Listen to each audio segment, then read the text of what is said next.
সাবেক স্পিকার শিরিন শারমিন চৌধুরী তাকে গ্রেপ্তার করা হয়েছিল এবং তাকে জামিনে মুক্ত করা হয়েছে এবং তার এই জামিনের 4 ঘন্টার মধ্যেই তাকে কারামুক্তের ঘটনাটি নিয়ে নানা রকম ভাবে আলোচনা চলছে, সেদিকে আমরা নজর রাখার চেষ্টা করব। অন্যদিকে নজর রাখার চেষ্টা করব যে এই মুহূর্তে কার্যত বাংলাদেশে আইন শৃঙ্খলার কি পরিস্থিতি, এবং অন্যদিকে নজর রাখতেই হচ্ছে যে হামের প্রকোপ যেভাবে বাংলাদেশে বাড়ছে তাতে শয়ে শয়ে শিশুর মৃত্যু ঘটছে এবং এই ঘটনার পরে সামনে আসছে যে স্বাস্থ্য খাতে কিভাবে দুর্নীতি করে গিয়েছেন মোহাম্মদ ইউনূস এবং তার উপদেষ্টারা, সেদিকে আমরা নজর রাখার চেষ্টা করব। অন্যদিকে দুদকে নাকি এর বিরুদ্ধে একাধিক অভিযোগ জমা পড়েছে এবং সেটা নিয়ে কি বিএনপি সরকার কোনোভাবে কাজ করবে সেদিকেও আমরা নজর রাখার চেষ্টা করব। অন্যদিকে নজর রাখবো যে ভারতের গ্রিন সিগন্যালে নাকি খুব তাড়াতাড়ি বাংলাদেশিদের জন্য ভিসা পরিষেবা চালু হচ্ছে, কিসের ভিত্তিতে এই দ্রুত পরিষেবা চালু হচ্ছে সেদিকেও নজর রাখার চেষ্টা করব। অন্যদিকে নজর রাখার চেষ্টা করব যে আওয়ামী লীগ কর্মী সমর্থকরা তারা এবার সমাজ মাধ্যমে নানাভাবে পোস্ট করছে, কারণ তাদের দলকে নিষিদ্ধ ঘোষণা করে দেওয়া হয়েছে বিল পাশ করে, আইন করে। সেক্ষেত্রে আদৌ থেকে পরিস্থিতি সেদিকেও নজর রাখবো। এবং অন্যদিকে ভারত বাংলাদেশের সম্পর্কের সমীকরণের দিকে অবশ্যই নজর রাখতে হচ্ছে, কারণ খলিলুর রহমান পররাষ্ট্রমন্ত্রী তিনি ভারত সফর করে গিয়েছেন এবং বৈঠক করেছেন দফায় দফায়। সেক্ষেত্রে এখন কি পরিস্থিতি নয়াদিল্লি এবং ঢাকার মধ্যে সেদিকেও নজর রাখার চেষ্টা করবো আমাদের বিশেষ প্রতিবেদন আকারে। বাংলাদেশে হাম মহামারীর আকার ধারণ করছে। পরিসংখ্যান বলছে গত 1 মাসে প্রায় 2 শতাধিক শিশু মৃত্যু হয়েছে হামে আক্রান্ত হয়ে। হামের প্রকোপ কার্যত ভয়ঙ্কর আকার ধারণ করেছে। আক্রান্তের সংখ্যা 20,000 ছাড়িয়েছে। এর দায় বর্তাচ্ছে অন্তর্বর্তীকালীন সরকারের দিকে, কারণ বলা হচ্ছে শেখ হাসিনার সরকারে বন্দোবস্ত করে যাওয়া সমস্ত টিকাকরণ ও টাকা তছনছ করেছে মোহাম্মদ ইউনূসের সরকার। ইউনূসের কর্মকাণ্ডে দেশের হাল বেহাল, স্বাস্থ্য পরিকাঠামো ভঙ্গুর হয়ে পড়েছে। এমনকি তার বিরুদ্ধে অভিযোগ দুদকের কাছেও জমা পড়েছে। বাংলাদেশে এই মুহূর্তে যে স্বাস্থ্য পরিকাঠামো তাতে হামের সঙ্গে মোকাবিলা করার জন্য তেমন কোনো ব্যবস্থা নেই টিকাকরণের ব্যবস্থাও। অন্তর্বর্তী সরকার এসে পুরো দেশের সিস্টেমকে বদলে ফেলেছে, যে কারণে ভয়ঙ্কর বিপদে পড়েছে বিএনপির সরকার। জানা যাচ্ছে শিশুদের টিকার অর্থ আত্মসাতের অভিযোগে ডক্টর ইউনূসের বিরুদ্ধে দুদকে আবেদন জমা পড়েছে। হাম ও অন্যান্য রোগের শিশুদের টিকা ও সিরিঞ্জ ক্রয়, অর্থ আত্মসাৎ, অনিয়ম ও দুর্নীতি বিষয়ে তদন্তপূর্বক সাবেক প্রধান উপদেষ্টা ডক্টর ইউনূস ও সাবেক স্বাস্থ্য উপদেষ্টা ডক্টর নূরজাহান বেগম সহ সংশ্লিষ্টদের বিরুদ্ধে ব্যবস্থা নিতে দুর্নীতি দমন কমিশনে আবেদন করা হয়েছে। সোমবার সুপ্রিম কোর্টের আইনজীবী বিপ্লব কুমার দাস ও ব্যারিস্টার সানাউল্লাহ নূরে সাগর দুদক চেয়ারম্যান বরাবর এই আবেদন দাখিল করেন। ওই আবেদনে বলা হয়েছে, সম্প্রতি সারা দেশে হামের প্রাদুর্ভাবে প্রায় শতাধিক শিশু মৃত্যুর বিষয়টি রাষ্ট্রের একজন সচেতন নাগরিক ও বাংলাদেশের সুপ্রিম কোর্টের আইনজীবী হিসেবে আমাকে মারাত্মকভাবে ব্যথিত করেছে। যেভাবে সারা দেশে হামের প্রাদুর্ভাব হচ্ছে সেটা অত্যন্ত উদ্বেগজনক। এমনটা উল্লেখ করা হয়েছে, হামে আক্রান্ত হয়ে একের পর এক শিশু মৃত্যুর ঘটনায় সাবেক প্রধান উপদেষ্টা মোহাম্মদ ইউনূস এবং স্বাস্থ্য উপদেষ্টা নূরজাহান বেগমের দায় রয়েছে বলে অনেকে মনে করছেন। কিন্তু প্রশ্ন, এই অভিযোগ আসার পর আদৌ দুদক কোনো ব্যবস্থা নেবে? কারণ এর আগেও সাবেক প্রধান উপদেষ্টা সহ একাধিক উপদেষ্টার বিরুদ্ধে নানা অভিযোগ উঠে এসেছে, কিন্তু সেক্ষেত্রে এখনো বিএনপি সরকারের প্রশাসন তেমন কোনো পদক্ষেপ করেনি। কেউ কেউ বলছেন, যেভাবে একাধিক ক্ষেত্রে তারেক রহমানের সরকার মোহাম্মদ ইউনূসের করে যাওয়া কর্মকাণ্ডের ধারাবাহিকতা বজায় রাখছেন তাতে অনেক প্রশ্ন তুলে দিচ্ছে। অন্তর্বর্তী সরকারের আমলে ভুরি ভুরি অভিযোগ জমা পড়েছে বিভিন্ন ক্ষেত্রে। এর মধ্যে দেশে গুরুত্বপূর্ণ একটি দফতর স্বাস্থ্য ক্ষেত্রেও দুর্নীতির অভিযোগ উঠলেও তেমন কোনো প্রাথমিক পদক্ষেপ লক্ষ্য করা যাচ্ছে না। শুধু তাই নয়, দুদকের কাছে যে অভিযোগ জমা পড়ল সেটা কতটা খতিয়ে দেখা হবে সেটা নিয়েও বিস্তর প্রশ্ন থেকে যাচ্ছে। অনেকে বলার চেষ্টা করছেন, হামের প্রকোপে এতগুলো শিশু মৃত্যুর ঘটনা গণহত্যার সমান, তাহলে কেন ইউনূসের বিরুদ্ধে গণহত্যার অভিযোগে ব্যবস্থা নেওয়া হবে না? এখন দেখার বিষয়, এই গাফিলতির দায় কার দিকে সব থেকে বেশি যায়, সাবেক উপদেষ্টা নাকি সাবেক স্বাস্থ্য উপদেষ্টা? এটার জন্য তদন্ত করা উচিত বলে মত বিশেষজ্ঞদের। আমাদের ভিডিও ভালো লাগলে লাইক ও শেয়ার করুন, কমেন্ট সেকশনে আপনাদের মতামত জানান। আরও ভিডিও পেতে আমাদের চ্যানেলটিকে সাবস্ক্রাইব করুন এবং প্রতি মুহূর্তে খবরের আপডেট পেতে প্রেস করুন বেল আইকন। এবার কি বিরোধী দল জামায়াতের হাত ধরেই দেশে ফিরবে আওয়ামী লীগ? সম্প্রতি বেশ কিছু বক্তব্যে প্রধান দুই বিরোধী দল জামায়াত ও এনসিপির বিএনপির বিরোধিতা করতে গিয়ে বারবার আওয়ামী লীগের প্রসঙ্গ টেনে এনেছে প্রাক্তন প্রধানমন্ত্রী শেখ হাসিনার প্রসঙ্গ। সম্প্রতি বিরোধী দল নেতা ও জামায়াতের আমির একটি ভিডিওতে বিএনপিকে পরোক্ষে ইঙ্গিত করে প্রশ্ন তোলেন যে শেখ হাসিনা ভালো না, তবে তার নীতি কি ভালো? পাল্টা আওয়ামী লীগের কর্মীরা আমিরের এই ভিডিও শেয়ার করে লিখেছে, এবার তো স্বীকার করলেন আওয়ামী লীগের নীতি ভালো। বিশ্লেষকদের মত যে জামায়াত ও এনসিপির কারণে একদিন হয়তো আওয়ামী লীগের ফেরার পথ সুস্পষ্ট হতে চলেছে। বারবার আওয়ামী লীগের নাম উচ্চারণ করে প্রাসঙ্গিকতা রাখছে বিরোধী দল জামায়াত। বিশেষজ্ঞদের মত, আওয়ামী লীগের মনের ধারণা ছিল যে বিএনপি ক্ষমতায় আসলে তারা ফিরবে দেশ ও সক্রিয় রাজনীতিতে। তবে আওয়ামী লীগের ধারণা সেগুড়ে বালি, কারণ নির্বাচনে জেতার পর থেকেই ইউনূস সরকারের থেকেও কঠোর পথে হাঁটছে বিএনপি সরকার। আওয়ামী লীগের নেতাকর্মীদের গ্রেফতার করা থেকে শুরু করে অন্যান্য প্রশ্নে বিএনপি কোনো বিষয়ে ছাড় দিচ্ছে না আওয়ামী লীগকে।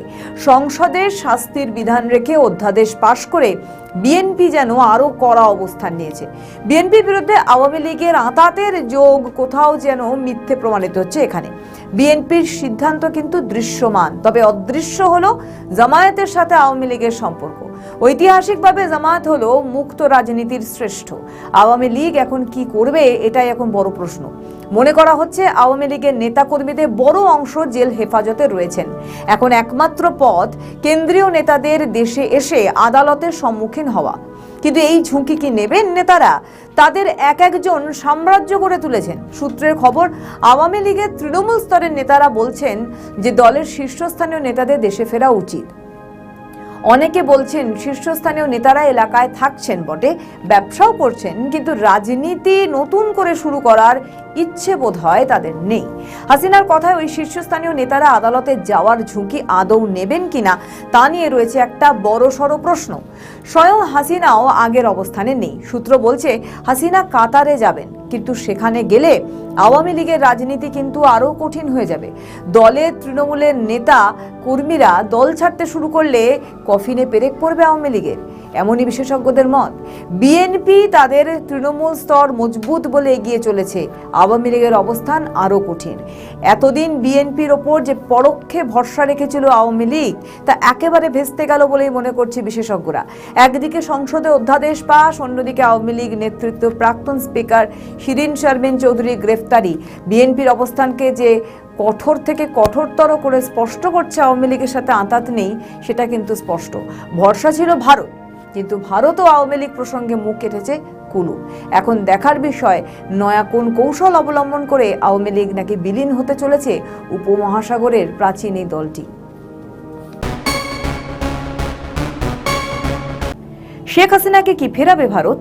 ভারতের পররাষ্ট্রমন্ত্রী এস জয়শঙ্করের সাথে যে বৈঠক হয় বাংলাদেশের পররাষ্ট্রমন্ত্রী খলিলুর রহমান ও তারেক সরকারের পররাষ্ট্র উপদেষ্টা হুমায়ুন কবিরের, এখানে হাসিনার প্রত্যর্পণে আবেদন জানান খলিলুর রহমান। ভারত সরকারের কাছে বাংলাদেশের একটাই চাওয়া, শেখ হাসিনাকে ফেরাতে হবে দেশে। বাংলাদেশের পররাষ্ট্রমন্ত্রী খলিলুর রহমান ভারতের পররাষ্ট্রমন্ত্রী এস জয়শঙ্করের কাছে হাসিনার প্রত্যর্পণের আবেদন জানান। পাশাপাশি বাংলাদেশের প্রাক্তন স্বরাষ্ট্রমন্ত্রী আসাদুজ্জামান খান কামালকেও ফেরানোর দাবি জানান তিনি, কারণ প্রাক্তন স্বরাষ্ট্রমন্ত্রীকেও মৃত্যুদণ্ড দিয়েছে বাংলাদেশের আন্তর্জাতিক অপরাধ ট্রাইব্যুনাল। যদিও এই দুটি বিষয়ে মুখ খোলেনি ভারত সরকার, গোটা বিষয়টিকে ভারত বিবেচনাধীন স্তরেই রেখেছে। ভারত ও বাংলাদেশের মধ্যে প্রত্যর্পণযোগ্য অপরাধের মামলায় অভিযুক্ত ফেরারি আসামি ও বন্দীদের একে অপরের কাছে হস্তান্তরের জন্য একটি চুক্তি আছে 2013 সাল থেকে।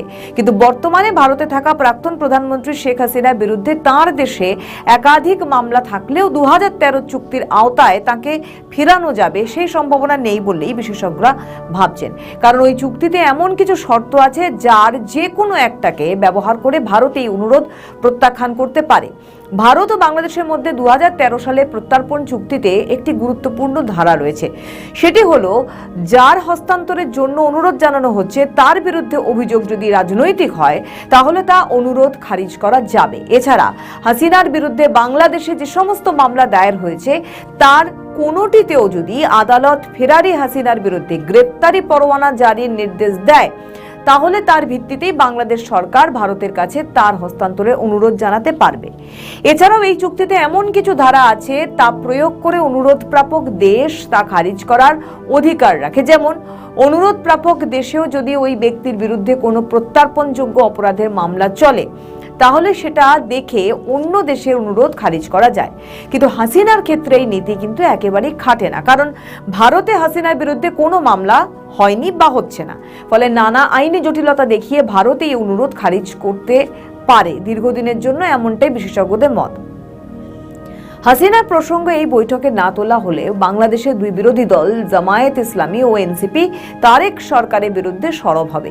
বিশেষজ্ঞ মহলের ধারণা, ডক্টর মোহাম্মদ ইউনূসের মতো তারেক রহমানও চাইবে না হাসিনা দেশে ফিরুন, কারণ যখন খলিলুর রহমানের সাথে ভারতের পররাষ্ট্রমন্ত্রী এস জয়শঙ্করের বৈঠক হচ্ছে তখন বিএনপি সরকার সংসদে আইন করে আওয়ামী লীগের কার্যক্রম নিষিদ্ধ করার যে অধ্যাদেশ ইউনূস সরকারে জারি করে তা আইনে পরিণত করে।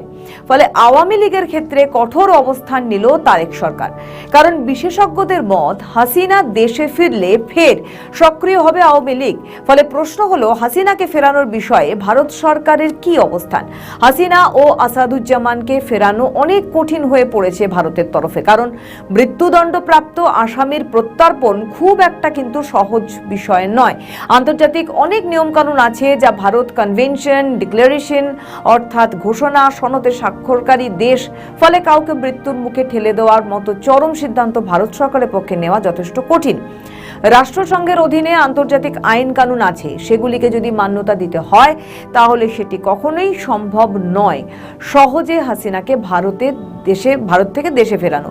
যদিও সূত্রের খবর বলছে যে ঢাকা দিল্লি ঘনিষ্ঠতা তৈরি হচ্ছে। এই ঘনিষ্ঠতা বাড়লে দুদেশের মধ্যে সুসম্পর্ক থাকবে বলেই বিশেষজ্ঞদের মত। হাসিনার মৃত্যুদণ্ড হয়ে যাওয়ার পর আন্তর্জাতিক বিধি নিষেধ ভারতকে অনুসরণ করতে হলে সহজেই মুখের কথায় শেখ হাসিনা ও আসাদুজ্জামান খান কামালকে ফিরিয়ে দেওয়া সম্ভব নয়। অন্যদিকে শেখ মুজিবুর রহমানের কন্যা তথা বাংলাদেশের 5 বারের প্রধানমন্ত্রী শেখ হাসিনাকে কোনো মতেই ভারত সরকারের সহজে ফেরত দেওয়া সম্ভব নয় বলে মনে করে বিশেষজ্ঞরা।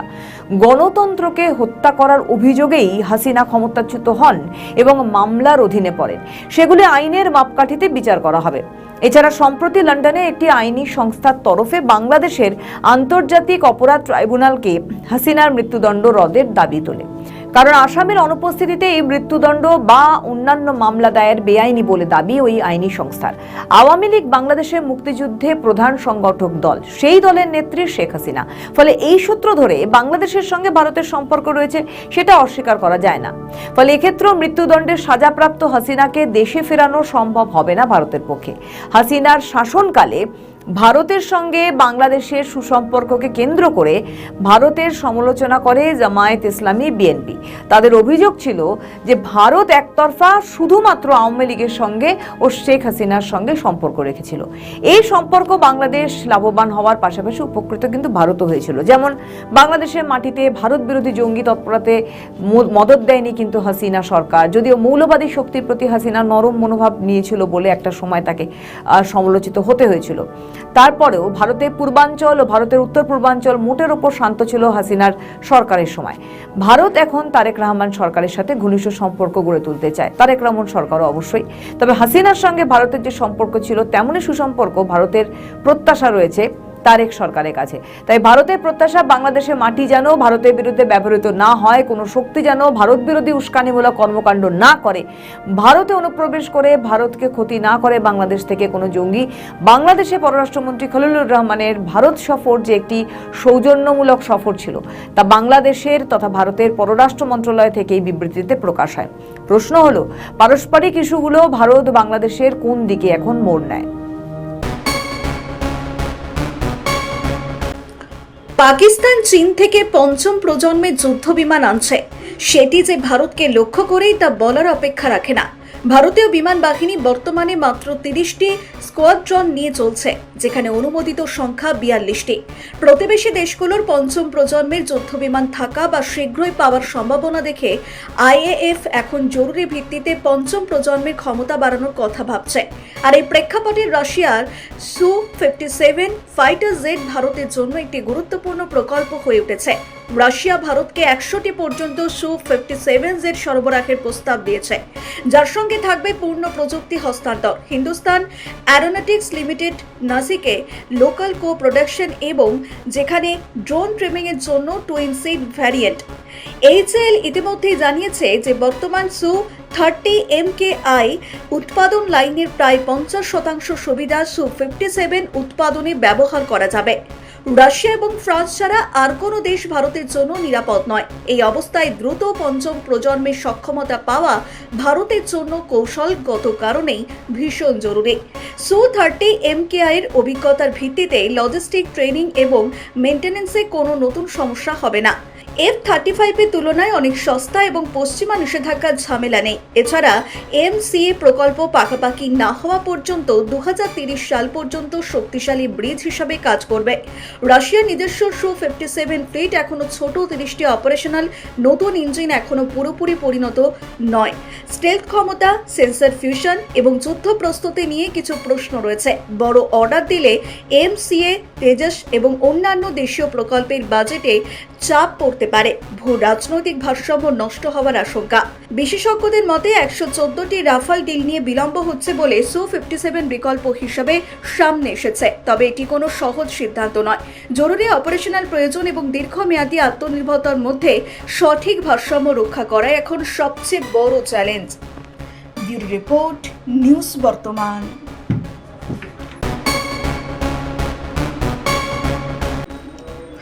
অপারেশন সিন্দুরের সাফল্যের পর ভারতীয় বাহিনীর নতুন চাহিদা হচ্ছে শাহেদ স্টাইল কামিকাজি ড্রোন এবং টিউব লঞ্চ ড্রোনের জন্য মাল্টি ব্যারেল লঞ্চার। ছোট ড্রোন যুদ্ধের যুগ দ্রুত এগিয়ে আসছে। অপারেশন সিন্দুরে পাকিস্তানের বিরুদ্ধে সফল ড্রোন হামলার পর ভারতীয় সেনাবাহিনী এখন মাল্টি ব্যারেল লঞ্চারের প্রয়োজনীয়তা অনুভব করছে। বিশেষ করে টিউব লঞ্চ ড্রোন এবং শাহেদ স্টাইলের কামিকাজে ড্রোনের জন্য এই ধরনের উন্নত লঞ্চ সিস্টেম জরুরি বলে মনে করা হচ্ছে। প্রতিরক্ষা মহলে আলোচনা চলছে যে অপারেশন সিন্দুরে যেভাবে ছোট ড্রোন ব্যবহার করে সফল আঘাত হানা সম্ভব হয়েছে, তাতে ভবিষ্যতে আরও বড় পরিসরে এই প্রযুক্তি ব্যবহারের জন্য মাল্টি ব্যারেল লঞ্চার দরকার। এতে একসঙ্গে একাধিক ড্রোন দ্রুত লঞ্চ করা যাবে, যা যুদ্ধক্ষেত্রে ব্যাপক সুবিধা দেবে। প্রতিরক্ষা সূত্র জানিয়েছে বর্তমানে ভারতীয় সেনাবাহিনী, আইএএফ এবং নৌবাহিনী ছোট ড্রোন যুদ্ধের জন্য নতুন প্রযুক্তি এবং লঞ্চ সিস্টেম নিয়ে কাজ করছে। অপারেশন সিন্দুরের অভিজ্ঞতা থেকে শিক্ষা নিয়ে এখন মাল্টি ব্যারেল টিউব লঞ্চারকে অগ্রাধিকার দেওয়া হচ্ছে। বিশেষ করে পাক অধিকৃত কাশ্মীরে জঙ্গি তৎপরতা রুখতে এই ধরনের অস্ত্র বিশেষ কার্যকারী। ভারতের স্বনির্ভর প্রতিরক্ষা উৎপাদনের অংশ হিসাবে আলফা এস ও শেষনাগের মতো দেশীয় ড্রোন প্রকল্পগুলিতে এই ধরনের উন্নত লঞ্চার যুক্ত করা হলে ভবিষ্যতের যুদ্ধে ভারতের শক্তি অনেক গুণ বেড়ে যাবে বলে আশা করা হচ্ছে। এইচএএল এবং ডিআরডিওর সঙ্গে যৌথভাবে এই প্রযুক্তি উন্নয়নের কাজ চলছে বলে জানা গিয়েছে। ব্যুরো রিপোর্ট, নিউজ বর্তমান।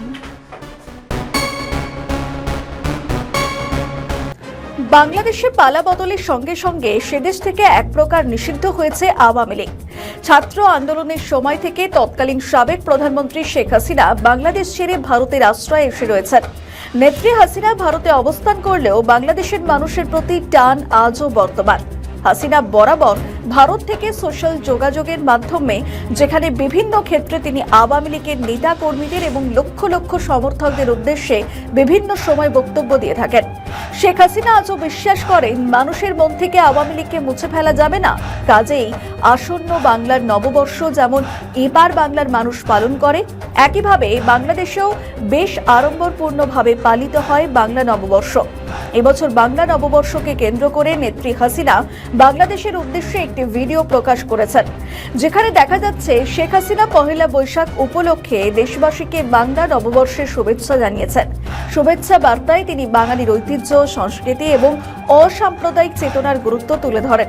বার্তা শুরুতেই তিনি কবিতার পংক্তি উচ্চারণ করেন, মুছে যাক গ্লানি, ঘুচে যাক জরা, অগ্নি স্নানে সূচি হোক ধরা। তিনি বলেন, বাংলা নববর্ষ বাঙালির অন্যতম প্রধান জাতীয় উৎসব, যা নতুনের বার্তা নিয়ে আসে। আসুন দেখে নিই নেত্রী হাসিনা ঠিক কি বলেছেন। আসসালামু আলাইকুম। দেশে এবং দেশের বাইরে আপনারা যারা বসবাস করছেন, বাংলাদেশের সকল ভাই বোনকে শুভ নববর্ষ। নানা ঘাত প্রতিঘাত মোকাবেলা করে আমরা আরো একটি বছর অতিক্রম করেছি। মুছে যাক গ্লানি, ঘুচে যাক জরা, অগ্নি স্নানে শুচি হোক ধরা। নতুন বছরের শুভক্ষণে আমরা যেন সকল অন্ধকার প্রতিবন্ধকতা দূর করে একটি সুখী সমৃদ্ধ স্মার্ট বাংলাদেশ বিনির্মাণ করতে পারি, এই প্রার্থনা করি। এদিন মানুষ দুঃখ, ব্যর্থতা এবং গ্লানি ভুলে আনন্দে নতুন করে জীবন শুরু করুক, এটাই নেত্রী হাসিনা চাইছেন। শেখ হাসিনা উল্লেখ করেন, মুঘল আমলে যেখানে ফসলি সন হিসাবে বাংলা বর্ষপঞ্জির সূচনা হলেও সময়ের পরিক্রমায় এটি বাঙালি সংস্কৃতির অন্যতম বড় উৎসবে পরিণত হয়েছে। ধর্ম বর্ণ নির্বিশেষে এই উৎসব এখন বৈশ্বিক বাংলার মিলন মেলায় রূপ নিয়েছে। তিনি বলেন, পাকিস্তান আমলে বাঙালি সংস্কৃতি দমনে পয়লা বৈশাখ উদযাপনে বাধা দেওয়া হয়েছিল। এমনকি রবীন্দ্রনাথ ঠাকুরের জন্মশতবার্ষিকী উদযাপনেও প্রতিবন্ধকতা সৃষ্টি করা হয়।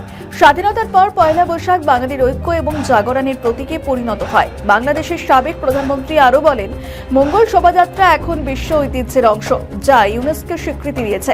এছাড়া পয়লা বৈশাখ উপলক্ষে সরকারি চাকুরিজীবীদের জন্য বৈশাখী ভাতা চালু করার কথাও তিনি উল্লেখ করেন।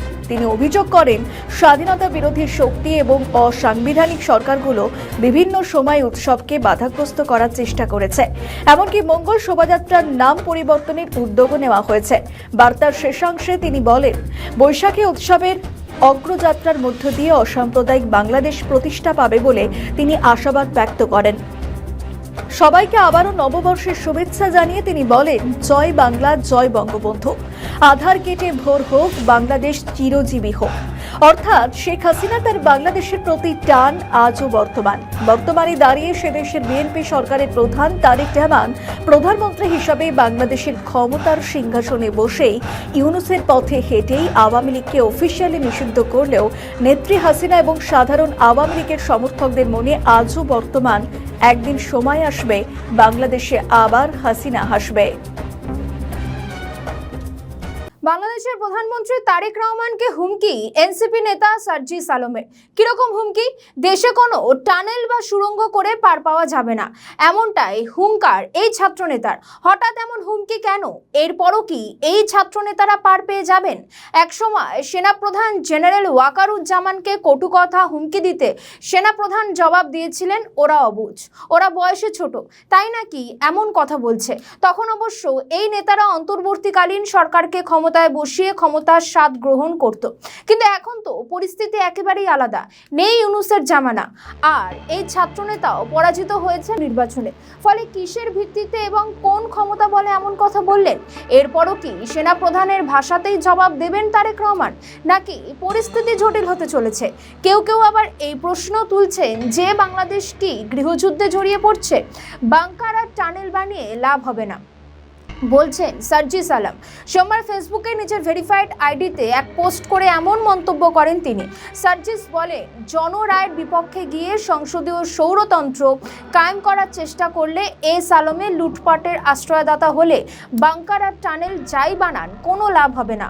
অর্থাৎ তিনি হুমকি দিচ্ছেন, দেশে ফের নতুন করে বিশৃঙ্খলা পরিস্থিতি সৃষ্টি হবে, আর তারপর এমন পরিস্থিতি সৃষ্টি হবে যে বাংকার করেও লাভ হবে না। এদিকে একটি খবর উঠে আসছে, প্রধানমন্ত্রী তারেক রহমানের জন্য বাসভবন নির্মাণের প্রকল্পে থাকবে গোপন টানেল, যে টানেলের মধ্যে দেশের সংকটকালে নিরাপদ স্থানে চলে যাওয়া যাবে। এই খবর প্রকাশিত হওয়ার পরই সার্জিস আলমের এমন মন্তব্য। কোথাও গিয়ে তাদের নতুন কোনো পরিকল্পনা রয়েছে? আপনাদের নিশ্চয়ই মনে রয়েছে 2024 সালে 5ই আগস্ট কি পরিস্থিতি সৃষ্টি হয়েছিল গোটা বাংলাদেশে। যে বিশৃঙ্খল পরিস্থিতি সৃষ্টি হয়েছিল তাতে গণভবনে লুটপাট চলেছিল। শেখ হাসিনা গণভবন ছাড়তেই উন্মুক্ত জনতা সেখানে পৌঁছে গিয়ে কার্যত তাণ্ডব চালিয়েছে। এমনকি গোটা দেশে ছড়িয়ে পড়েছিল সে ভয়ঙ্কর পরিস্থিতি। পুলিশ সেনাবাহিনী শেষমেশ নিয়ন্ত্রণ করতে পারেনি বা তারা করেনি, কিন্তু শেখ হাসিনার সরকার বা আওয়ামী লীগ সরকারের বয়স হয়েছিল 15 বছর, কিন্তু বিএনপির বয়স মাত্র 2 মাস। আর এর মধ্যেই ছাত্ররা যদি এমন কথা বলে, হুমকি দেয়, সেটা তো ভয়ঙ্কর। কারণ তারা দেশের অন্দরেই ডিপ স্টেট বানিয়ে কোনো পরিকল্পনা করতেই পারে। সেক্ষেত্রে তারেক রহমানের সরকারের উচিত সেদিকে সতর্ক থাকা। কারণ প্রথম থেকেই রাজনৈতিক বিশেষজ্ঞরা বলার চেষ্টা করছেন তারেক রহমান সক্রিয় রাজনীতিতে নতুন। সেক্ষেত্রে জামাত ইসলামী ও এনসিপির মতো বিরোধী দল, সেক্ষেত্রে তারা একাধিক ইস্যুতে পথে নামার হুঁশিয়ারি দিচ্ছে সরকারকে। তাতে তারেক রহমান কতটা নিয়ন্ত্রণ করতে পারেন তাই নিয়ে সংশয় তৈরি হয়েছিল। এইবার এনসিপি ও জামাত যদি সরকার ফেলার পরিকল্পনা করে, তবে কতটা তারা সামলাতে পারবে তা নিয়ে বিস্তর সন্দিহান রয়েছে।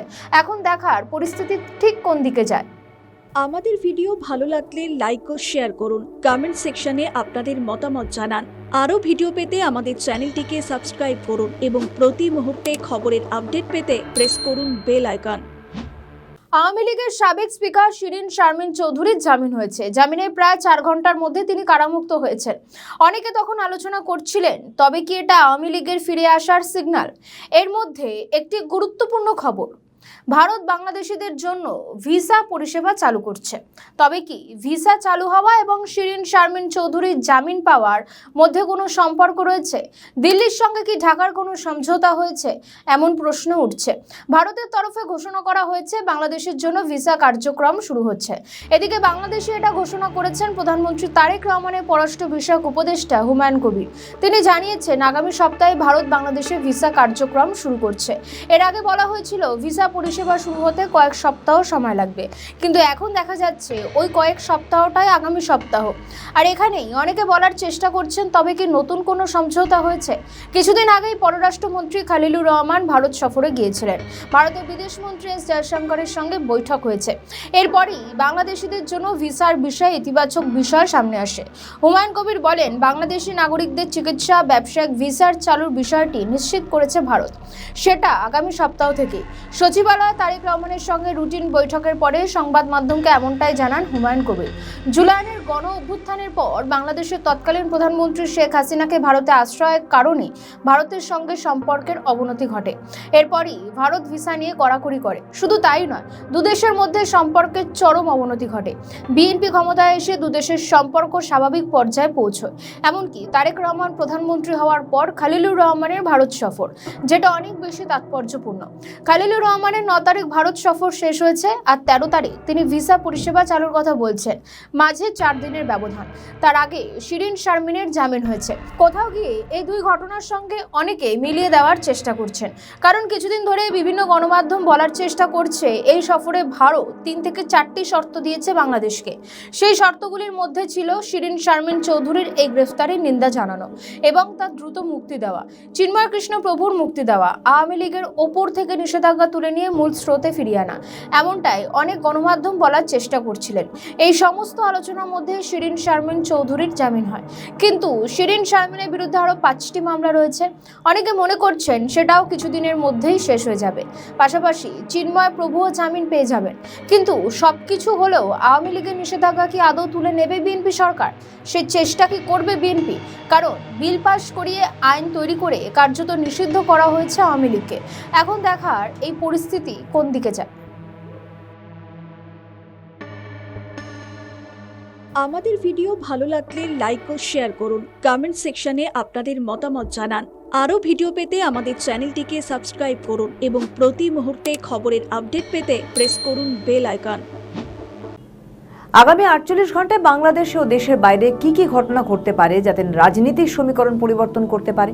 আমেরিকা ও ইরানের মধ্যে শান্তি আলোচনা ভেস্তে গেছে। তারা নেতিবাচক কোনো কথা বলেনি ঠিকই। ইরান বলেছে আমেরিকাকে বিশ্বাস করার মতো এমন কোনো ঘটনা ছিল না, এমন কোনো কারণ ছিল না, কারণ তারা আলোচনার মধ্যে কোনো আশ্বস্ত বাণী দিতে পারেনি। অন্যদিকে আমেরিকা বলছে যে এই যুদ্ধের মাধ্যমে তারাও কোনো ইতিবাচক কিছুই পাননি ইরানের কাছ থেকে।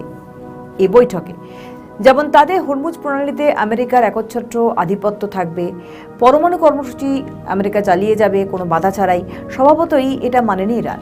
অন্যদিকে যুদ্ধ বন্ধের জন্য ইসরায়েলের মানুষ রাস্তায় নেমে পড়েছে। তারা ইরান বা লেবাননের সাথে যুদ্ধ করতে নারাজ। ডোনাল্ড ট্রাম্প ও ইউরোপে যতগুলো শক্তি আছে তারা এই যুদ্ধকে দুটো ভাগে বিভক্ত করেছে। প্রথমটি হলো ইরান আমেরিকার যুদ্ধে আমেরিকা ও ইরানের মধ্যে স্বতন্ত্র চুক্তি হবে, যেখানে ইসরায়েলের কোনো রকম অংশগ্রহণ নেই। অন্যদিকে আবার ইসরায়েল লেবাননে যে আক্রমণ করে সেই বিষয়ে লেবাননের সাথে হিজবুল্লাহর সাথে বসে শান্তি চুক্তি করার বিষয়ে আমেরিকা এবং ইউরোপের পক্ষ থেকে মারাত্মকভাবে চাপ তৈরি করা হয়েছে। এই 1.5 মাসের যুদ্ধে মধ্যপ্রাচ্যের দেশগুলো ইরানের বিরুদ্ধে কোনো প্রতিক্রিয়া দেখায়নি। ট্রাম্প এবং ইসরায়েল চেষ্টা করেছিল আরব দেশগুলিকে জড়ানোর জন্য, তাই তারা অনেকগুলো আত্মঘাতী হামলা চালায়। যদিও ইরানের দাবি তারা এই হামলা চালিয়েছে আমেরিকা। এরপর কাতারে বহু আক্রমণ করে আমেরিকা ও ইসরায়েল ইরানকে কোণঠাসা করার কিন্তু চেষ্টা করেছিল, যদিও সেই উদ্দেশ্য সফল হয়নি তাদের, কারণ আরব দেশগুলো ইরানের সাথে যুদ্ধে কোনোভাবেই জড়ায়নি। যখন যুদ্ধবিরতি হলো তখন হঠাৎ করে ইউএই ইসরায়েলের সাথে মিলে লেবাননে আক্রমণ চালায়। সংযুক্ত আরব আমিরাত ও সৌদি আরব দুটি শক্তিশালী দেশ, দুজনেই ইসরায়েল ও আমেরিকার বন্ধু। সেক্ষেত্রে লেবাননে আক্রমণ মধ্যপ্রাচ্যের রাজনীতির সমস্ত সমীকরণের পরিবর্তন করে দিয়েছে আগামী 48 ঘন্টায়। আমেরিকার আভ্যন্তরীণ রাজনীতিতে বেশ কয়েকটি ঘটনা সামনে আসছে। এই মুহূর্তে আমেরিকার ভাইস প্রেসিডেন্ট রয়েছেন, তাকে দায়িত্ব দিয়ে ট্রাম্পকে তার দায়িত্ব থেকে বহিষ্কার করা নিয়ে আমেরিকার নীতি নির্ধারণীরা কাজ করছে। ট্রাম্পকে মানসিক ও অর্থনৈতিকভাবে তছনছ করার জন্য আমেরিকার সমস্ত শক্তিরা এক হয়েছে বলেই মত বিশেষজ্ঞদের। বিশেষ করে ট্রাম্পের স্ত্রীর আচরণ বলে দিচ্ছে যে ডোনাল্ড ট্রাম্পের পরিবারের ওপর চলছে অবসাদ। অন্যদিকে বাংলাদেশে আগামী 48 ঘন্টার মধ্যে ঘটতে চলেছে অনেকগুলো ঘটনা বা ঘটেওছে। হঠাৎ করে একটি মাজারে আক্রমণ করে পীরকে মেরে ফেলা হয়, এটি বিচ্ছিন্ন কোনো ঘটনা নয়, এটা ম্যাটিকুলাস ডিজাইনের আওতার একটি ঘটনা। হাদিকে যেভাবে হত্যা করা হয়েছে ঠিক সেভাবেই এই পীরকে হত্যা করা হয়েছে বলে বিশেষজ্ঞদের মত। শাহবাগে সমকামীদের বৈঠক চলাকালীন মব একত্র হয়ে আক্রমণ চালায়, এটিও পরিকল্পিত ঘটনা বলেই বলছে বিশ্লেষকরা। জুলাই আগস্ট বিপ্লবের প্রথম সারির নেতৃত্ব মার্কিন ডিপ স্টেটে যারা প্রতিনিধি রয়েছে তারা গত 24 ঘন্টায় বিস্ফোরক মন্তব্য একাধিক করেছে, যা অতীতে সমস্ত রেকর্ড ভেঙেছে। এই বিপ্লবীরা ক্যান্টনমেন্ট দিয়ে কথা বলেছে, ক্যান্টনমেন্ট নিয়ে ইউনিসকে নিয়ে কথা বলেছেন, আওয়ামী লীগকে নিয়ে কথা বলেছেন, ভারতকে নিয়ে কথা বলেছেন। সূত্রে খবর এক্ষেত্রে বাইরে থেকে তাদেরকে বিভিন্ন ইউটিউবার প্ররোচিত করত।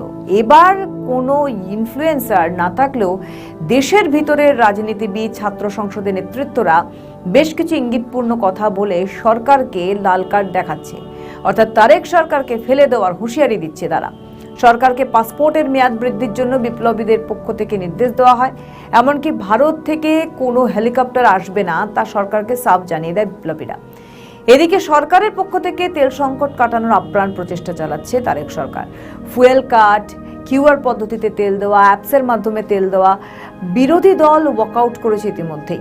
জামায়াতের সভাপতি তারেক সরকারের বিরুদ্ধে আপত্তিকর মন্তব্যও করেছেন। আইনমন্ত্রী, স্বরাষ্ট্রমন্ত্রী বিরোধী দলের উপর আস্থা ও বিশ্বাস হারিয়ে ফেলেছেন।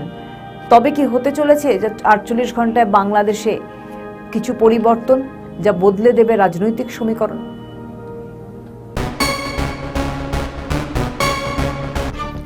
আজ অর্থাৎ মঙ্গলবার বাংলাদেশে বাংলা নববর্ষ 1433 বঙ্গাব্দের সূচনা হবে।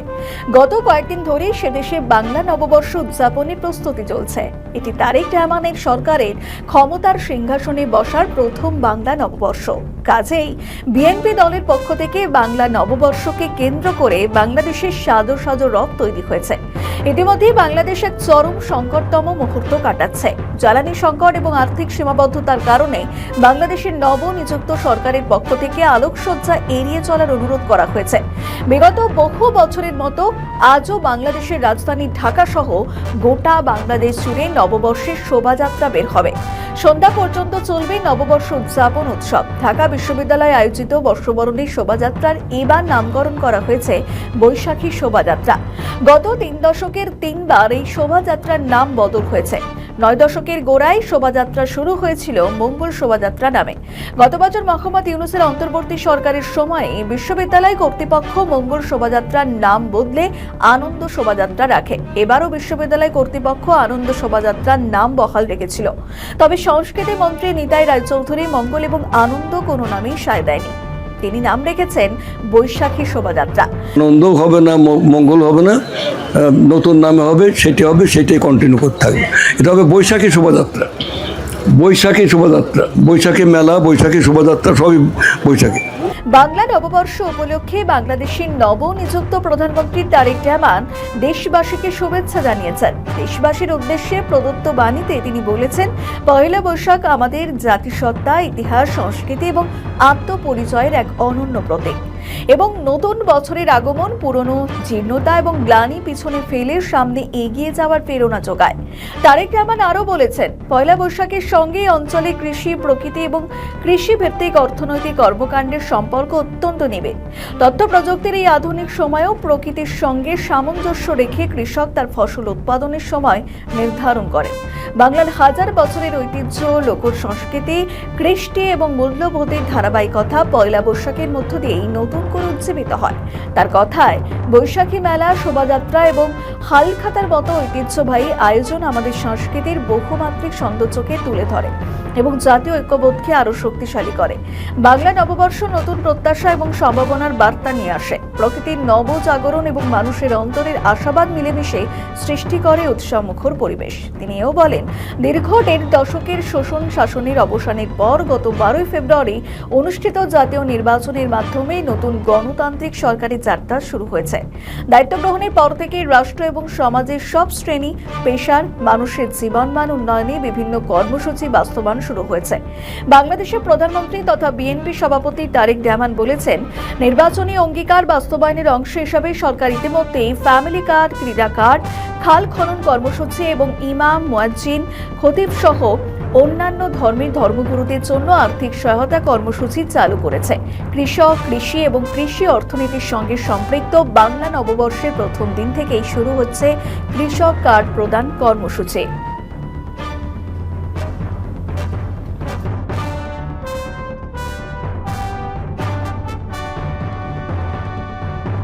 বাংলাদেশে 2024 সালে 5ই আগস্ট আওয়ামী লীগ সরকারের পতনের পর থেকে প্রায় 20 মাস আত্মগোপনে ছিলেন সাবেক স্পিকার শিরীন শারমিন চৌধুরী। গত 7ই এপ্রিল ধানমন্ডি থেকে তাকে গ্রেফতার করা হলেও মাত্র 6 দিনের মাথায় 12ই এপ্রিল তিনি জামিন পেয়ে জেল থেকে মুক্তি পান। জুলাই আন্দোলনের হত্যা মামলায় যেখানে আওয়ামী লীগের অন্যান্য শীর্ষ নেতাদের মাসের পর মাস রিমান্ড ও কারাগারে থাকতে হচ্ছে, সেখানে শিরীন শারমিনের দ্রুত মুক্তি রাজনৈতিক মহলে জন্ম দিয়েছে নানা প্রশ্নের। কিভাবে 24 ঘন্টার মধ্যে তিনি জামিন পেয়েছেন সেই বিষয়ে বিএনপি সিনিয়র যুগ্ম মহাসচিব রুহুল কবির রিজভী বলেছেন, আওয়ামী লীগ নেতা সাবের হোসেন চৌধুরীর নির্দেশে 11টি গুম খুন হয়েছে। রিজভী বলেন, ডক্টর মোহাম্মদ ইউনূস অন্তর্বর্তীকালীন সরকারের প্রধান উপদেষ্টা আসিফ নজরুল আমার অত্যন্ত ঘনিষ্ঠ একজন। তিনি আইনমন্ত্রী থাকা অবস্থায় একজন খুনি কিভাবে জামিন পায়? এই এলাকায় কিরকম জুলুম নিপীড়ন চালিয়েছে, কতজনের হাত পা হারিয়েছে, জনের মতো তরুণ জীবন দিয়েছে, তাকে বাড়ি থেকে তুলে এই জায়গায় নিয়ে এসে 16টি গুলি করে হত্যা করা হয়েছে। সাবের হোসেন চৌধুরী এর দায় নয় কি? তার নির্দেশেই ওই এলাকায় 11 জন গুম খুনের শিকার হয়েছে। এর দায় তিনি এড়াতে পারেন না। 60 বছর বয়সী শিরীন শারমিন আওয়ামী লীগের মনোনয়নে 2013 সালে জাতীয় সংসদে প্রথম নারী স্পিকার নির্বাচিত হন। এরপর 2024 সালে জুলাই অভ্যুত্থানের আগে পর্যন্ত টানা এ পদেই ছিলেন তিনি। গণ অভ্যুত্থানে কিছুদিন পর গ্রেফতার হন সাবেক ডেপুটি স্পিকার শামসুল হক টুকু। তিনি বর্তমানে কারাগারে রয়েছেন। গ্রেফতারের পর শিরীন শারমিন চৌধুরী গোয়েন্দা পুলিশের কর্মকর্তাদের বলেছেন, সেনানিবাস থেকে বের হওয়ার পর দেশের ভেতরেই বিভিন্ন জায়গায় আত্মগোপনে ছিলেন। ঢাকা মহানগর গোয়েন্দা পুলিশের প্রধান সাফিকুল ইসলাম বলেছেন, এতদিন তিনি দেশেই ছিলেন। গ্রেফতারের আগে তিনি কোথায় কোথায় ছিলেন জিজ্ঞাসাবাদ করা গেলে এ বিষয়ে আরও বিস্তারিত আকারে কিছু জানা যাবে। কিন্তু এই শিরীন শারমিনের গ্রেফতার কোনো কৌশল নাকি ক্ষমতার খেলা? একাধিক সূত্র মারফত খবর, পুরো বিষয়টা পরিকল্পনার একটি অংশ। শিরীন শারমিনের বিরুদ্ধে যেহেতু জুলাই অভ্যুত্থানের হত্যা মামলা রয়েছে, সেহেতু তাকে অন্য কোনো উপায় প্রকাশ্যে আবারও কোনো সুযোগ নেই বলার জন্য। প্রশ্ন হচ্ছে, প্রায় 20 মাস পরে কেন তাকে গ্রেফতার করা হলো? তারেক রহমান কি অন্য কোনো খেলা খেলছেন, নাকি কি ভাবছেন তিনি, নাকি গল্পের মোড় অন্যদিকে ঘুরে যাবে? নজর থাকবেই সেদিকে।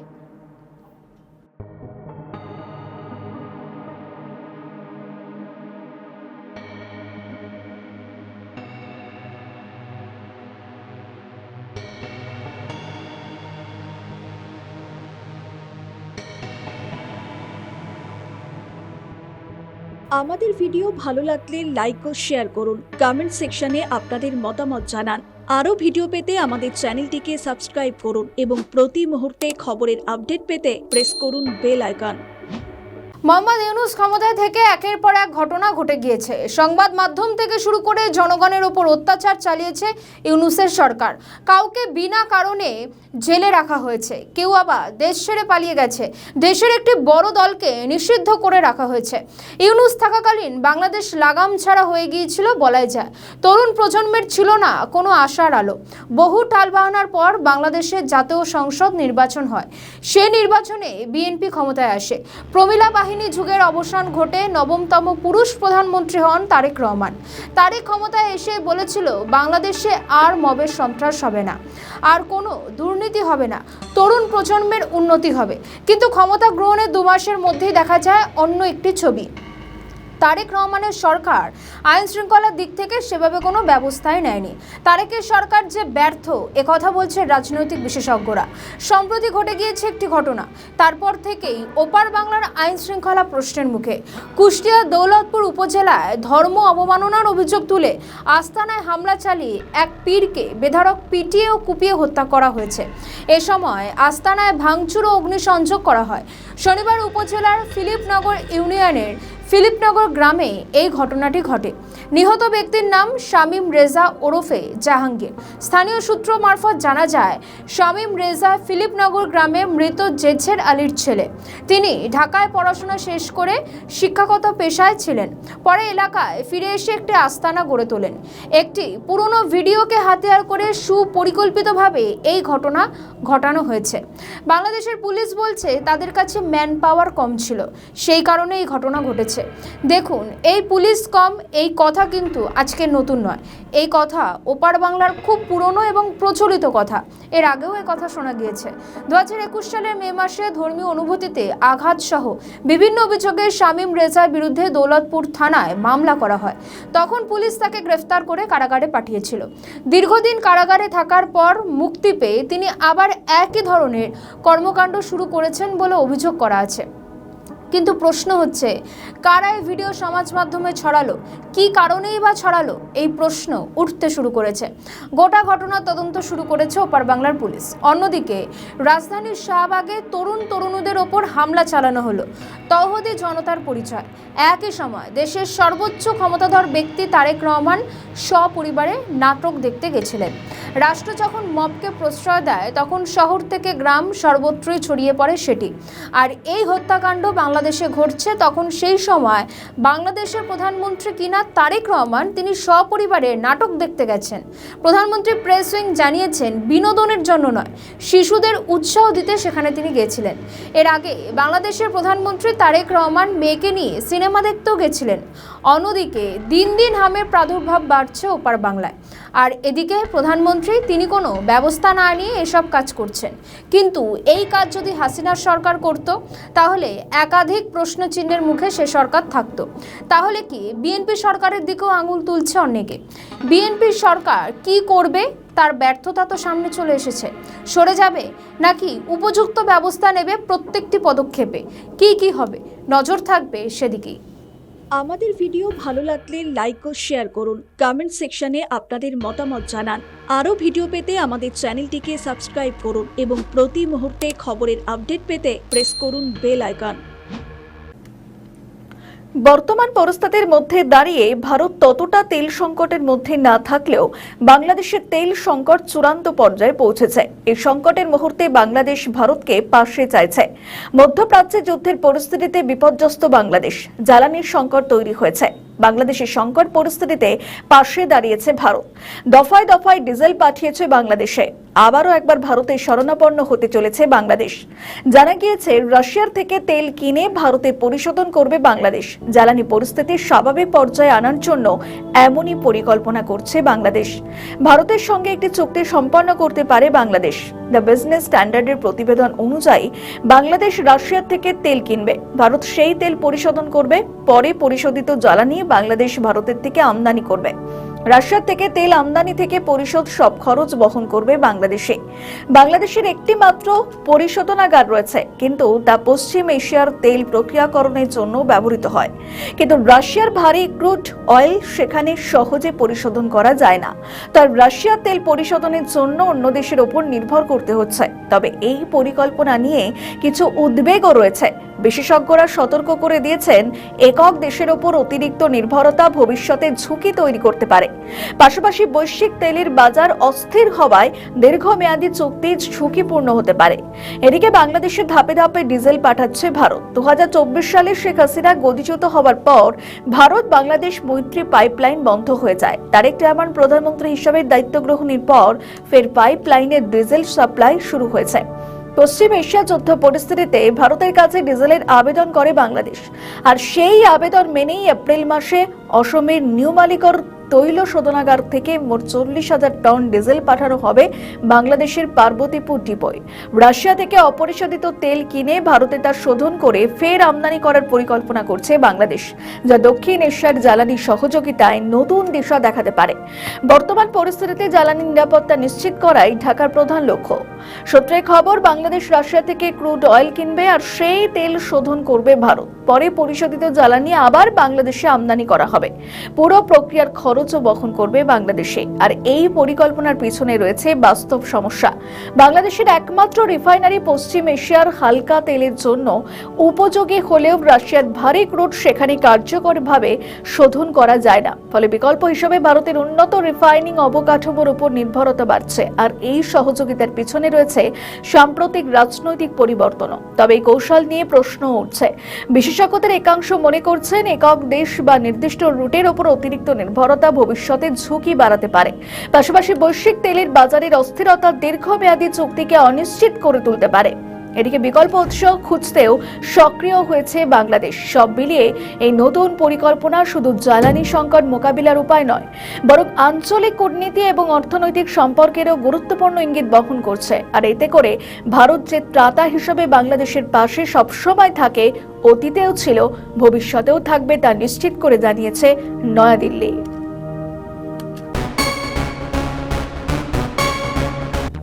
ক্ষমতাচ্যুত হওয়ার আগের দিনই তৎকালীন প্রধানমন্ত্রী শেখ হাসিনাকে খুনের ছক কষেছিলেন বাংলাদেশের সেনা প্রধান। আর সেই পরিকল্পনায় তার সঙ্গে ছিলেন বিএনপি নেত্রী খালেদা জিয়া, নিরাপত্তা উপদেষ্টা অবসরপ্রাপ্ত মেজর জেনারেল ফজলে এলাহি আকবর এবং অবসরপ্রাপ্ত ব্রিগেডিয়ার জেনারেল সাখাওয়াত হোসেন। দুজনেই মার্কিন গুপ্তচর সংস্থা আইএসপিআর এর এজেন্ট হিসেবে পরিচিত। কিন্তু সেনাপ্রধানের ওই পরিকল্পনা ভেস্তে দিয়েছিলেন বাংলাদেশ সেনাবাহিনীর 9ম পদাতিক ডিভিশনের general officer commanding major general Moin Khan এবং প্রধানমন্ত্রী নিরাপত্তার দায়িত্বে থাকা স্পেশাল সিকিউরিটি ফোর্সের director general major general Nazmul Hasan. খুনের পরিকল্পনা ভেস্তে যাওয়ার পরে শেখ হাসিনাকে প্রাণ বাঁচাতে দেশ ছাড়ার নির্দেশ দিয়েছিলেন সেনাপ্রধান। এমনই বিস্ফোরক তথ্য জানিয়েছেন বাংলাদেশ সেনা গোয়েন্দা সংস্থা ডিজিএফআই এর প্রাক্তন এক পরিচালক। ওই পরিচালকের কথায়, ঢাকাস্থ মার্কিন দূতাবাসের নির্দেশে শেখ হাসিনা সরকারকে উৎখাতে সক্রিয় হয়েছিলেন সেনাপ্রধান ওয়াকারুজ্জামান। আর এক্ষেত্রে তাকে সাহায্য করেছিলেন বিএনপি নেত্রী খালেদা জিয়া, নিরাপত্তা উপদেষ্টা অবসরপ্রাপ্ত মেজর জেনারেল ফজলে এলাহি আকবর এবং অবসরপ্রাপ্ত ব্রিগেডিয়ার জেনারেল সাখাওয়াত হোসেন। অগস্টের 3 তারিখ থেকে যখন জুলাই আন্দোলনকারী তথা সন্ত্রাসীরা সশস্ত্র বিপ্লবে অবতীর্ণ হয়েছিলেন, ঢাকার দখলে পুরো দমে কায়েম করে নিয়েছিলেন, তখন রহস্যময় ভূমিকা নিয়েছিলেন বাংলাদেশ সেনাবাহিনীর গুরুত্বপূর্ণ 9ম পদাতিক ডিভিশনের general officer commanding major general Moin খানকে হাত গুটিয়ে বসে থাকার নির্দেশ দেওয়া হয়েছিল। এমনকি সেনা গোয়েন্দা সংস্থার তৎকালীন ডিজি মেজর জেনারেল হামিদুল হককে দায়িত্ব দেওয়া হয় আন্দোলনকারীদের সঙ্গে যোগাযোগ রেখে গণভবন, যেটা শেখ হাসিনার সরকারি বাসভবন ছিল, সেখানে আক্রমণ করার পরিকল্পনা করতে। 4 আগস্ট রাতে খালেদা জিয়ার তৎকালীন নিরাপত্তা উপদেষ্টা অবসরপ্রাপ্ত মেজর জেনারেল ফজলে এলাহি আকবরকে বিএনপি অন্যান্য সরকার বিরোধী রাজনৈতিক নেতাদের সঙ্গে যোগাযোগ করে তাদের সেনানিবাসে নিয়ে আসারও নির্দেশ দেন। 5 আগস্ট সকালে 46তম ব্রিগেডিয়ার কমান্ডার ব্রিগেডিয়ার ইমরান হামিদকে শেখ হাসিনার সরকারি বাসভবন গণভবনের পরিবর্তে ঢাকা সেনানিবাসে নিরাপত্তাকে অগ্রাধিকার দেওয়ার নির্দেশ দেন সেনাপ্রধান। উত্তরা প্রবেশপথে যেখানে নিরাপত্তার দায়িত্বে থাকা ব্রিগেডিয়ার রফিক লাউড স্পিকারে যেখানে ঘোষণা করেছিলেন যে ঢাকায় কোনো রকম কারফিউ নেই, আপনারা ঢাকায় প্রবেশ করতেই পারেন। আন্দোলনকারীরা প্রথমে এটাকে ফাঁদ বলে সন্দেহ করেছিলেন, পরে সেনা জওয়ানদের আচরণে তাদের ভুল ভাঙে এবং আশ্বস্ত হয়ে তারা ঢাকায় প্রবেশ করে।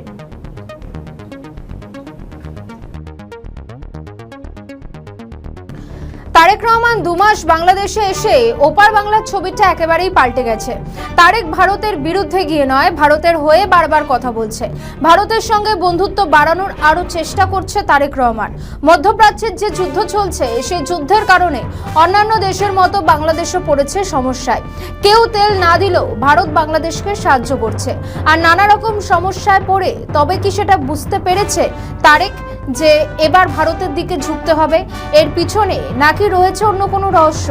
সম্প্রতি প্রধানমন্ত্রী ও বিএনপির চেয়ারম্যান তারেক রহমান ভারতের ক্ষমতাসীন দল বিজেপির সভাপতি নীতিন নবীনের কাছে একটি চিঠি পাঠিয়েছেন। দিল্লির সফররত প্রধানমন্ত্রীর পররাষ্ট্র বিষয়ক উপদেষ্টা ও বিএনপির যুগ্ম মহাসচিব হুমায়ুন কবির চিঠিটি বিজেপির আন্তর্জাতিক শাখার প্রধান বিজয় চোথাওয়ালের কাছে দেন। লাস্ট কয়েকদিনে বাংলাদেশ ভারতের কাছে খালিলুরের ভারতে আসা নিয়ে একাধিক খবর হয়েছে। আসলে সত্যিই কি তাই? এই সফরকালীন বাংলাদেশের মানুষের জন্য ছিল কি কোনো সুখবর, নাকি রয়েছে চরম ধাক্কা? চলুন আজকের প্রতিবেদনে সেটা নিয়ে আলোচনা করব। চলছে মধ্যপ্রাচ্যের যুদ্ধ। এই যুদ্ধের জেরে যেমনটা বলছিলাম, ওপার বাংলার মানুষজন সমস্যায়। খালিলুর এবং জয়শঙ্করের যে বৈঠক হয়েছে সেখানে তেল চাওয়া হয়েছে। আমরা জানি আর কোনো দেশ তেল না দিলেও ভারত সহযোগিতার হাত বাড়িয়ে দিয়েছে। অন্যদিকে সীমান্তের হাট অত্যন্ত গুরুত্বপূর্ণ। সীমান্তের হাট ইউনূসের সরকার এসে বন্ধ করে দিয়েছিল, কিন্তু বাংলাদেশ আবারও চায় সীমান্তে হাট হোক। ভারতের তরফ থেকে বলা হয়েছে এটা দেখা হবে। অন্যদিকে সবথেকে গুরুত্বপূর্ণ গঙ্গা জলবন্টন চুক্তি। আমরা জানি এই চুক্তির মেয়াদ চলতি বছরের শেষ হয়ে যাবে। গঙ্গা জলবন্টন চুক্তি যাতে কন্টিনিউ করা যায় সেটা নিয়েও কথা হয়েছে তাদের মধ্যে। ভারতের উত্তর সেটা নিয়েও বিবেচনা করা হবে। অন্যদিকে ভিসা নিয়ে কথা হয়েছে দুই দেশের মধ্যে। পররাষ্ট্রমন্ত্রী খালিলুর রহমানের ভারত সফরে দুই দেশের মধ্যে ইতিবাচক আলোচনা হয়েছে। বাংলাদেশিদের জন্য চিকিৎসা ভিসার সঙ্গে ব্যবসায়িক ভিসাও চালু করতে ভারত আপত্তি জানায়নি, এমনটাই জানিয়েছেন হুমায়ুন কবির। তিনি জানান আগামী সপ্তাহে ভারতে ভিসা চালু হবে। স্বাভাবিকভাবেই এটা সুখবর বাংলাদেশবাসীর জন্য। হুমায়ুন কবির আরও বলেন, মেডিকেল বিজনেস ভিসা দ্রুত চালু করার কথা বলা হয়েছে ভারতের সঙ্গে। সবথেকে আলোচনার বিষয়, হাসিনা কি ফিরতে পারে বাংলাদেশে? এই বৈঠকের পর কি কোনো সুফল পাওয়া গেল?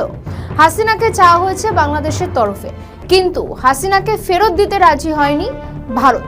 স্বাভাবিকভাবেই বাংলাদেশের কাছে বড় ধাক্কা। রাজনৈতিক বিশ্লেষকরা বলছেন প্রত্যেকটি দাবি খুবই গুরুত্বপূর্ণ। তার মধ্যে সবথেকে গুরুত্বপূর্ণ ছিল শেখ হাসিনা প্রসঙ্গটি।